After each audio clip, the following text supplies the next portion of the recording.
Hi friends, இன்னைக்கு வந்து பாவக்காயிலேருந்து சூப்பரான ஒரு ஸ்நாக்ஸ் ரெசிபிஸ் தான் பார்க்க போகிறோம். பாவக்காய் சிப்ஸ் தான் செய்ய போகிறேன். பாவக்காவை நல்லா கழுவிட்டு இந்த மாதிரி ஸ்லைஸாக நல்லா தின்னாக கழுவி கட் பண்ணிக்கலாம். இதில் வந்து 1 டேபிள் ஸ்பூன் அளவுக்கு மஞ்சத்தூள் போட்டு தண்ணி விட்டு நல்லா ஊற வச்சுக்கலாம். ஒரு 1/2 மணி நேரம் நல்லா ஊற வச்சதுக்கப்புறம் நான் கழுவி நல்லா எடுத்து வச்சுக்கிறேன். இப்போ இதில் வந்து நம்ம 2 டேபிள் ஸ்பூன் அளவு கடலை மாவும், 1 டேபிள் ஸ்பூன் அளவு அரிசி மாவு, 1 டேபிள் ஸ்பூன் கார்ன்ஃப்ளவர் மாவு, 1 டேபிள் ஸ்பூன் அளவுக்கு மிளகாய் தூள் சேர்த்துக்கலாம். இதில் தேவையான உப்பு போட்டுக்கிட்டேன். இது எல்லாத்தையும் இப்போ லைட்டாக தண்ணி தெளித்து நம்ம வந்து நல்லா எல்லாத்துலேயும் மசாலா படுற அளவுக்கு நல்லா பிசைஞ்சு எடுத்துக்கலாம். இந்தளவுக்கு நல்லா பிசைஞ்சு எடுத்ததுக்கப்புறம் இப்போ வந்து நான் ஒரு பேன் வச்சுக்கிறேன். அந்த பேனில் வந்து நமக்கு தேவையான அளவு எண்ணெய் ஊற்றிக்கலாம்.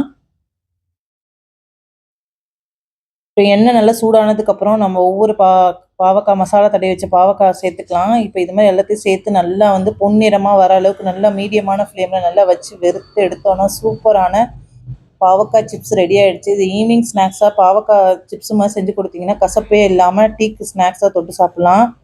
இந்த வீடியோ பிடிச்சிருந்தால் மறக்காமல் லைக் அண்ட் சப்ஸ்கிரைப் பண்ணுங்கள். பாய்.